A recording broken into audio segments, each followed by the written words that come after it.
Hi മക്കളെ, chemical kinetics എന്ന ചാപ്റ്ററിൽ നിന്ന് വളരെ ഇമ്പോർട്ടൻ്റ് ആയിട്ടുള്ള വളരെ പ്രീമിയം ലെവൽ കുറച്ച് ക്വസ്റ്റ്യൻസ് ഒന്ന് ചെയ്ത് പഠിച്ചാലോ. ഈ ക്വസ്റ്റ്യൻസിൻ്റെ PDF നിങ്ങൾക്ക് കിട്ടണമെങ്കിൽ CM Academy എന്നുള്ള ആപ്പ് ഡൗൺലോഡ് ചെയ്തിട്ട് അതിലെ ഫ്രീ മെറ്റീരിയൽസ് എന്ന ഭാഗത്ത് നിന്ന് സെയിം PDF നിങ്ങൾക്ക് അവൈലബിൾ ആണ്. ഐഫോൺ യൂസ് ചെയ്യുന്നവരാണെങ്കിൽ മൈ ഇൻസ്റ്റിറ്റ്യൂട്ട് എന്ന ആപ്പാണ് ഡൗൺലോഡ് ചെയ്യേണ്ടത്. അവിടെ ഈ ORG കോഡ് അടിച്ചു കൊടുത്താൽ മുകളിൽ നിന്ന് നിങ്ങൾക്ക് ഫ്രീ മെറ്റീരിയൽസ് എന്ന ഭാഗത്ത് നിന്ന് ഇത് ഡൗൺലോഡ് ചെയ്തെടുക്കാൻ പറ്റും. വളരെ ചുരുങ്ങിയ വാക്കുകളിൽ CM Academyയുടെ നീറ്റ് JEE റിപ്പീറ്റേഴ്സ് ബാച്ചിനെ കുറിച്ച് ഞാനൊന്ന് പരിചയപ്പെടുത്തുന്നു. അടുത്ത വർഷം റിപ്പീറ്റ് ചെയ്യാൻ ആഗ്രഹിക്കുന്നുണ്ടെങ്കിൽ നിങ്ങൾക്ക് ബെസ്റ്റ് സർവീസ് നൽകാൻ, ബെസ്റ്റ് അക്കാഡമിക്സ് നൽകാൻ, ബെസ്റ്റ് റിവിഷൻ പ്ലാനോടുകൂടെ നിങ്ങൾക്ക് അർഹിക്കുന്ന റിസൾട്ടിലേക്ക് എത്തിക്കാൻ CM Academyക്ക് പറ്റും. നിങ്ങൾക്ക് ഞങ്ങളുടെ ക്ലാസ്സുകളൊക്കെ മനസ്സിലാകുന്നുണ്ടെങ്കിൽ ഒരു കൊല്ലം കംപ്ലീറ്റ് ആയിട്ട് ഞങ്ങളോട് കൂടെ കൂടിയാൽ നിങ്ങൾക്ക് റിസൾട്ട് കിട്ടുമെന്ന കോൺഫിഡൻസ് ഉണ്ടെങ്കിൽ നേരെ ഈ കാണുന്ന നമ്പറിൽ ഒന്ന് കോൺടാക്ട് ചെയ്തോളൂ. ബാക്കി കാര്യങ്ങൾ നേരിട്ട് പറയാം. ഞങ്ങളടുത്ത് പഠിക്കുന്ന വിദ്യാർത്ഥികളിൽ ഒരുപാട് പേര് മറ്റു ഇൻസ്റ്റിറ്റ്യൂട്ടുകളിൽ നിന്ന് കിട്ടിപ്പോകുന്നതിനേക്കാൾ കൂടുതൽ വിദ്യാർത്ഥികൾ MBBSനും BTechനും JEEക്കും നീറ്റിനും ഒക്കെ ക്വാളിഫൈ ചെയ്യാറുണ്ട്. വേഗം നോക്കിക്കോ. Unit of a rate constant K for of a reaction depends on the order of the reaction. Concentration mole per litre time second. Unit of K for 0 order, first order and second order. Simple question ആണ്. Kയുടെ യൂണിറ്റിൻ്റെ general unit നിങ്ങൾക്ക് എങ്ങനെയാണ് പറയാമെന്ന് അറിയില്ലേ? Mole raise to 1 - n, litre raise to n - 1, s raise to -1. ഇതാണ് Kയുടെ unit generally പറയുക. ഇവിടുത്തെ n എന്ന് പറഞ്ഞാൽ ഓർഡറാണ്. അപ്പോൾ 0 ഓർഡർ ആണെങ്കിൽ എന്നിൻ്റെ വാല്യൂ 0 എന്ന് കൊടുക്കുക. ഇതിവിടേക്ക് എന്നിൻ്റെ വാല്യൂ 0 കൊടുത്താൽ mole litre raise to -1, s raise to -1 എന്നാകും. ഫസ്റ്റ് ഓർഡർ റിയാക്ഷൻ ആകുമ്പോൾ എന്താ ചെയ്യേണ്ടത്? എല്ലാ എന്നിൻ്റെ വാല്യൂവും 1 എന്ന് കൊടുക്കുക. അപ്പോൾ mole raise to 0, litre raise to 0, s raise to -1, finally s raise to -1 എന്നും മാത്രം ബാക്കിയാവും. സെക്കൻഡ് ഓർഡർ റിയാക്ഷൻ ആണെങ്കിൽ എന്നിൻ്റെ വാല്യൂ 2 എന്ന് കൊടുക്കുക. So mole raise to -2, litre raise to 1 അല്ലേ, s raise to -1. Mole raise to -1, litre raise to 1, ഇവിടെ 2, എന്നിൻ്റെ value 2 എന്ന് കൊടുത്താൽ 1 - 2 -1. ഇങ്ങനെ ഏത് ഓർഡറിൻ്റെയും യൂണിറ്റ് കാണാൻ ഭയങ്കര എളുപ്പമാണ്. നിങ്ങൾ ഈ ഇക്വേഷൻ ഒന്ന് കാണാതെ പഠിച്ചാൽ മതി. ക്ലിയർ അല്ലേ മോനെ? അടുത്ത ക്വസ്റ്റ്യനിലേക്ക് പോകാം. Order of a reaction can be 0 and even a fraction, but molecularity cannot be 0. What do you mean by the order of reaction? എന്താണ് ഓർഡർ ഓഫ് റിയാക്ഷൻ? റിയാക്ഷൻ ഓർഡറിൻ്റെ ഡെഫിനിഷനാണ് ചോദ്യം. ഒരു റേറ്റ് ലോ എക്സ്പ്രഷനിലെ കോൺസെൻട്രേഷൻ ടേമുകളുടെ പവറുകളുടെ സമ്മിൻ്റെ പേരാണ് ഓർഡർ. അപ്പോൾ ഇവിടെ ഓർഡർ എന്ന് പറഞ്ഞാൽ A+B ആണ്. അറിയാവുന്ന കാര്യമല്ലേടാ? റേറ്റ് ലോ എക്സ്പ്രഷനിലെ കോൺസെൻട്രേഷൻ ടേമുകളുടെ പവറുകളുടെ സമ്മിൻ്റെ പേരാണ് order. It is the sum of powers of concentration terms in rate law expression. എന്താണ് മോളിക്കുലാരിറ്റി? മോളിക്കുലാരിറ്റി എന്ന് പറഞ്ഞാൽ ഒരു റിയാക്ഷനിൽ ടോട്ടൽ എത്ര റിയാക്റ്റൻ്റ് ഉണ്ടോ അവരുടെ പേരാണ് മോളിക്കുലാരിറ്റി. ഇപ്പോൾ A+2B എന്നാണെങ്കിൽ ടോട്ടൽ എത്ര ആളായി? 3 ആൾ. അപ്പോൾ ഒന്നുകൂടെ വൃത്തിയായിട്ട് ഇങ്ങനെയാണ് പറയുക: total number of reacting species that collide simultaneously. എന്താ പറയുക? that collide simultaneously എന്ന് പറഞ്ഞാൽ ഈ റിയാക്റ്റൻ്റൊക്കെ കൂട്ടിമുട്ടിയിട്ടാണ് പ്രൊഡക്റ്റ് ഉണ്ടാകുന്നത്. അപ്പോൾ ആ കൂട്ടിമുട്ടലിൽ പങ്കെടുക്കുന്ന ടോട്ടൽ നമ്പർ ഓഫ് റിയാക്റ്റൻറ്റിൻ്റെ എണ്ണമാണ് molecularity. Conversion of molecule A to B follows second order kinetics. A B ആയി മാറുന്നത് സെക്കൻഡ് ഓർഡർ റിയാക്ഷനാണ്. എന്ന് പറഞ്ഞാൽ rate is equal to K into concentration of A whole raise to 2 എന്നാണ് ഇപ്പോൾ പറഞ്ഞത്. സെക്കൻഡ് ഓർഡർ ആകുമ്പോൾ അങ്ങനെയാണല്ലോ. Concentration of A increased 3 times. ഈ എയുടെ കോൺസെൻട്രേഷൻ 3 ടൈംസ് കൂട്ടിയാൽ K into 3A whole raise to 2 എന്നാക്കിയാൽ how will it affect the rate of formation of B? ബിയുടെ ഫോർമേഷൻ എത്ര ടൈംസ് കൂടും? നിങ്ങൾക്ക് തന്നെ കണ്ടാലറിയാം. 3ൻ്റെ സ്ക്വയർ എത്രയാടാ? 9 അല്ലേ? ബാക്കി എന്താ ഉള്ളത്? K into A square. K into A square എന്ന് പറഞ്ഞാൽ പഴയ റേറ്റ് തന്നെയാണ്. ഇപ്പോൾ അത് 3 ഇരട്ടി കൂട്ടിക്കഴിഞ്ഞാൽ ടോട്ടൽ 9 ഇരട്ടി കൂടും. സോ ദി ആൻസർ 9 ടൈംസ് ബിയുടെ ഫോർമേഷൻ ഇൻക്രീസ് ചെയ്യും എന്നതാണ്. Value of rate constant K of a rate reaction depends on temperature. അതെ, Kയുടെ വാല്യൂ ടെമ്പറേച്ചറിനെ ഡിപ്പെൻഡ് ചെയ്യുന്നുണ്ട്. From the values of K at 2 different temperatures the Arrhenius parameters EA and A can be calculated. Okay, question താഴ്ത്ത് വരുന്നേ ഉള്ളൂ. Rate constant of a reaction at 1000 Kelvin and 1060 R തന്നിട്ടുണ്ട്. അങ്ങനെയാണെങ്കിൽ activation energy calculate ചെയ്യുക എന്നാണ്. Activation energy കാൽക്കുലേറ്റ് ചെയ്യാനുള്ള equation എന്താണ്? log K2 divided by K1 is equal to പറയൂ EA divided by 2.303 R into T2 minus T1 divided by T1 T2. ഇതാണ് activation energy കാൽക്കുലേറ്റ് ചെയ്യാനുള്ള ഇക്വേഷൻ. മോനെ, K2 എന്ന് പറഞ്ഞാൽ എന്താ? രണ്ടാമത്തെ റേറ്റ് കോൺസ്റ്റൻറ്റ് ഇവിടെ എത്രയാണ് തന്നേക്കണേ? രണ്ടാമത്തെ റേറ്റ് കോൺസ്റ്റൻറ്റ് 0.1. K1 എന്ന് പറഞ്ഞാൽ എന്താ? ആദ്യത്തെ rate constant 0.01. That is equal to EA divided by 2.303 R. ആറിൻ്റെ വാല്യൂ എത്രയാടാ? ആറിൻ്റെ വാല്യൂ 8.314 ആണ്. T2 minus T1 final temperature 1060, initial temperature 1000. അപ്പോൾ അതിൻ്റെ ഡിഫറൻസ് എത്ര? 60 divided by T1 T2 1000 into 1060. കഴിഞ്ഞു മോനെ. ഇവിടുന്ന് ഈ ആക്ടിവേഷൻ എനർജി അല്ലാത്തതെല്ലാം ഇവിടെ തന്നിട്ടുണ്ട്. ഇത് ലോഗ് 0.1/0.01 എന്ന് പറഞ്ഞാൽ ലോഗ് 10 ആയി. സോ അതിൻ്റെ വാല്യൂ ഇവിടെ 1 എന്നായി. ലോഗ് 10ൻ്റെ വാല്യൂ 1 ആണല്ലോ. ഈ കാണുന്ന കിടുതാപ്പൊക്കെ ഇങ്ങോട്ട് പോരട്ടെ. അപ്പോൾ എന്താ ഉണ്ടാവുക? Activation energy is equal to ഇതൊക്കെ ഇങ്ങോട്ട് കയറി വരട്ടെ. 2.303 into 8.314 into 10 square 10⁻³ 1000 into 1060 all divided by 60 എന്നുണ്ടാവും. ഇനി ഇത് നിങ്ങളും കാൽക്കുലേറ്ററും തമ്മിലുള്ള ഇടപാടാണ്. നിങ്ങൾക്ക് ഡയറക്റ്റായിട്ട് ചെയ്ത് നോക്കാവുന്നതാണ്. ഫൈനലി എ കാണാനും പറഞ്ഞിട്ടുണ്ട്. അറീനിയസ് ഇക്വേഷൻ എന്താണ്? K is equal to AE⁻⁻ divided by RT.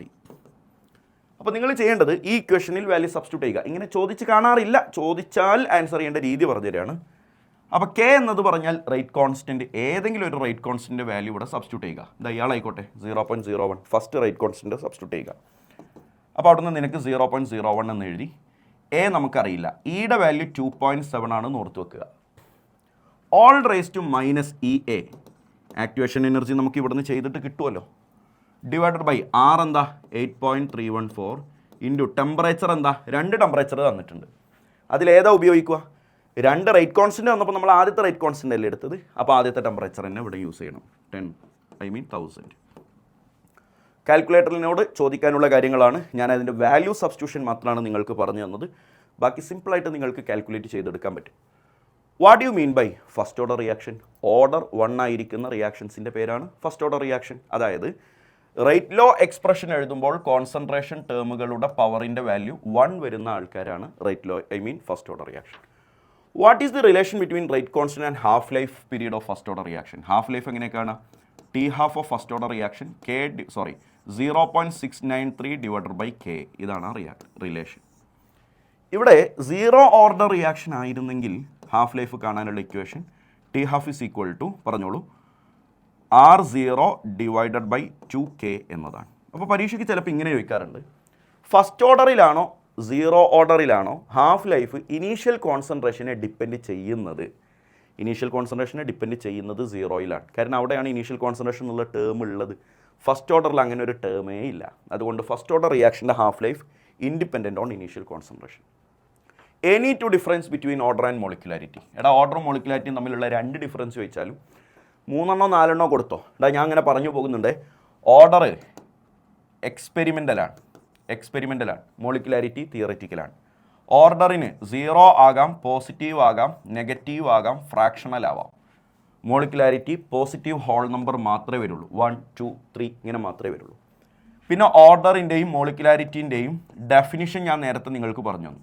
ആ ഡെഫിനിഷൻ അതൊരു ഡിഫറൻസ് ആക്കിയിട്ട് എഴുതാം. What is order, what is molecularity. 4ാമത് നിങ്ങൾ ഓർഡർ സിംഗിൾ സ്റ്റെപ്പിനും പറ്റും ആൻഡ് മൾട്ടി സ്റ്റെപ്പ് റിയാക്ഷൻസിനും പറയാൻ പറ്റും. മോളിക്കുലാരിറ്റി സിംഗിൾ സ്റ്റെപ്പ് റിയാക്ഷൻസിലും മാത്രമേ പറയാൻ പറ്റുള്ളൂ. ഇങ്ങനെ 4 ഡിഫറൻസ് എത്രണ്ണം ചോദിച്ചാലും 4 കൊടുത്തേക്ക്. Integrated rate equation for first order reaction എത്രയാ? K is equal to 2.303 divided by T log R0/RT. ഇതിപ്പോൾ 0 ഓർഡർ ആണെങ്കിലോ K is equal to R0 minus RT divided by T. ഇതൊക്കെ കാണാതെ പഠിക്കേണ്ട ഇക്വേഷൻസ് ആണ്. നമ്മുടെ ക്ലാസ്സിൽ നമ്മൾ ഡീറ്റെയിൽ ആയിട്ട് പറഞ്ഞു തന്നതാണ്. Write the relation between half life and rate constant of first order reaction. നേരത്തെ ഞാൻ പഠിപ്പിച്ചു. T1/2 is equal to 0.693 K. Write Arrhenius equation K is equal to AE⁻⁻ divided by RT. ഇതിൽ ഓരോ ടേമും എക്സ്പ്ലെയിൻ ചെയ്യാൻ ചോദിക്കും. ഇത് rate constant, Arrhenius constant, exponential function, activation energy, universal gas constant, temperature. അറിയാത്തവർ ഒന്ന് നോട്ട് ചെയ്ത് വെച്ചോട്ടോ. പരീക്ഷയ്ക്ക് ഓരോ ടേമും പരീക്ഷയ്ക്ക് ചോദിക്കും. Define activation energy. എടാ ഇത് റിയാക്റ്റൻ്റ് ആണെന്ന് വിചാരിക്കുക. ഈ റിയാക്റ്റൻറ്റിന് പ്രൊഡക്റ്റായി മാറാൻ ഒരു എനർജി ബാരിയർ കയറി ഇറങ്ങേണ്ടതുണ്ട്.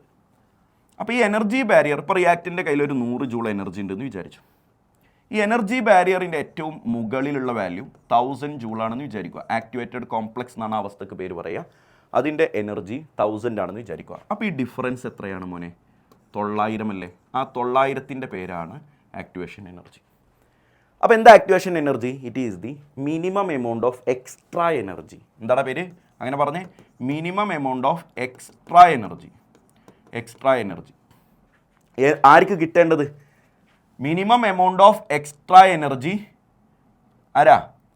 ഷുഡ് ബി ഗിവൺ ടു, അല്ലെങ്കിൽ should be attained by reactant molecule to convert into product. Reactant മോളിക്യൂളിന് പ്രൊഡക്റ്റായി മാറാൻ ഇനി കിട്ടേണ്ട എമൗണ്ട് ഓഫ് എനർജി, അതുകൊണ്ടാണ് എക്സ്ട്രാ എനർജി എന്ന് പറയുന്നത്. ഇനി കിട്ടേണ്ട മിനിമം എമൗണ്ട് ഓഫ് എനർജിയുടെ പേരാണ്, അല്ലാതെ ടോട്ടൽ അയാളുടെ കയ്യിൽ ഉണ്ടായിരിക്കേണ്ട എനർജി അല്ല. ഇവിടെ ഇപ്പോൾ 1000 അല്ല ആക്ടിവേഷൻ എനർജി, ടോട്ടൽ 1000 ആണ് അയാളുടെ അടുത്ത് ഉണ്ടാവേണ്ടത്. പക്ഷേ അതിൽ 100 ഓൾറെഡി ഉണ്ട്. ഇനി എത്ര വേണോ അതാണ് ആക്ടിവേഷൻ എനർജി. അപ്പോൾ ആക്ടിവേഷൻ എനർജിയുടെ ഡെഫിനിഷൻ 2 മാർക്കിന് പരീക്ഷയ്ക്ക് ചോദിക്കാറുണ്ട്. Rate of a reaction doubles when the temperature increased from 298 to 308. Calculate the activation energy. പഠിപ്പിച്ചതല്ലേടാ? Log K2 divided by K1 is equal to EA divided by 2.303 R into T2 minus T1 divided by T1 T2 എന്നുള്ള ഇക്വേഷനിൽ substitute ചെയ്യുക. നേരത്തെ ചെയ്ത അതേപോലെ. ഇനി calculate ചെയ്ത് അതിൻ്റെ ഫൈനൽ വാല്യൂ എത്രയെന്ന് കാണാനൊന്നും അല്ല കേട്ടോ ഇവന് സമയമുള്ളത്. എങ്ങനെ സബ്സ്റ്റിറ്റ്യൂട്ട് ചെയ്യുക എന്നുള്ളത് മാത്രം ഓർക്കുക. ഇവിടെ ആകെ നിങ്ങൾ മനസ്സിലാക്കേണ്ടത് റേറ്റ് ഓഫ് റിയാക്ഷൻ ഡബിൾസ് എന്ന് പറയുമ്പോൾ നിങ്ങൾ മനസ്സിലാക്കുക K2 divided by K1 is equal to 2 എന്നാകും. അപ്പോൾ ഡയറക്റ്റ് K2ൻ്റെ K1ൻ്റെ വാല്യൂ തന്നില്ലെങ്കിൽ ഇങ്ങനെ ഒരു ഡയലോഗ് ഉണ്ടാകും എന്നുള്ളത് സൂചിപ്പിക്കാനാണ് ഈ ക്വസ്റ്റ്യനും കൂടി ഞാൻ ഇൻക്ലൂഡ് ചെയ്തത്. അപ്പോൾ റേറ്റ് ഓഫ് റിയാക്ഷൻ ഡബിൾ ആകുന്നു 2, K2 by K1 2. Rate of reaction triple ആകുന്നു K2 by K1 3. Rate of reaction half ആകുന്നു K2 ബൈ K1 1/2. അങ്ങനെ കൊടുത്താൽ മതി. ബാക്കി ആറിൻ്റെ വാല്യൂ അറിയാം, T1 അറിയാം, T2 ഒക്കെ ഇവിടെ ക്വസ്റ്റ്യനിൽ തന്നിട്ടുണ്ട്. നേരത്തെ ഇതേപോലെ ഒരു ക്വസ്റ്റ്യൻ ചെയ്തതുകൊണ്ട് സ്കിപ്പ് ചെയ്യുന്നു. How will you obtain the value of activation energy from a graphical plot using Arrhenius equation? That's very important. എടാ അതിന് നിങ്ങൾ അറീനിയസ് ഇക്വേഷൻ്റെ ലോഗരിതമിക് ഫോം അറിയണം. log K is equal to log A minus EA divided by 2.303 RT. ഇതാണ് equation. ഇനി ഈ ഇക്വേഷനെ y is equal to mx plus c എന്നുള്ള മാത്സിൻ്റെ ഇക്വേഷനിലേക്ക് കൊണ്ടുവരണം. അപ്പോൾ അതിൽ നിങ്ങൾ ചെയ്യേണ്ട പണി ഇതാണ്. ഇവിടെ ഒരു ഗ്രാഫ് വരയ്ക്കുക. എക്സ് ആക്സിസും ഉണ്ട്, വൈ ആക്സിസും ഉണ്ട്. ഈ എക്സ് ആക്സിസിൽ നമ്മൾ കൊടുക്കുന്നത് ലോഗ് കെ ആണ്. ലോഗ് കെ എക്സ് ആക്സിസിൽ നിങ്ങൾ കൊടുക്കേണ്ടത് ഒരു മിനിറ്റ് 1/t ആണ്.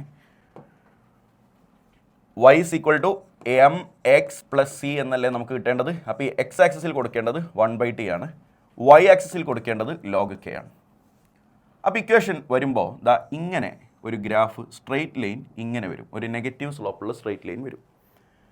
ആ നെഗറ്റീവ് സ്ലോപ്പുള്ള സ്ട്രെയിറ്റ് ലൈനിൻ്റെ സ്ലോപ്പിൻ്റെ വാല്യൂ ആണ് minus EA divided by 2.303 R. അപ്പോൾ മക്കളെ ഈ y is equal to mx plus c എന്നുള്ള ഇക്വേഷനിലേക്ക് കൊണ്ടുവരാൻ അറിയാത്തവരൊക്കെ ഉണ്ടെങ്കിൽ ഈ ഗ്രാഫിൻ്റെ ആക്സിസ് കാണാതെ പഠിച്ചു വെച്ചേക്കുക. ഇവിടെ ആരാ എടുക്കേണ്ടത്? 1/t.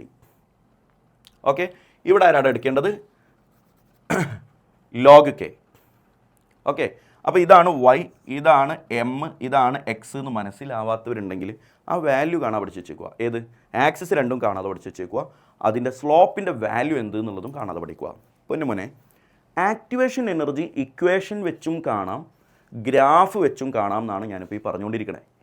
ഗ്രാഫ് വെച്ച് കാണേണ്ടത് ഇങ്ങനെയാണ്, ഇക്വേഷൻ വെച്ച് കാണേണ്ടത് തൊട്ട് മുമ്പ് ഞാൻ പഠിപ്പിച്ച ഏത് ഇക്വേഷൻ വെച്ചാണ്. Log K2 by K1 is equal to EA divide by 2.303 R into T2 minus T1 divide by T1 T2 എന്നുള്ള ഇക്വേഷൻ വെച്ചാണ്. അപ്പോൾ 2 രൂപത്തിലും ആക്ടിവേഷൻ എനർജി കാണാൻ പറ്റും. ഇതാണ് ഈ ചാപ്റ്ററിൽ നിന്ന് എന്തായാലും അറിഞ്ഞിരിക്കേണ്ട കുറച്ച് പ്രിലിമിനറി ടൈപ്പ് ഓഫ് ക്വസ്റ്റ്യൻസ്. എല്ലാവരും ചാടി നിന്നോ, അടുത്ത ചാപ്റ്ററുകൾ ഉടൻ വരും.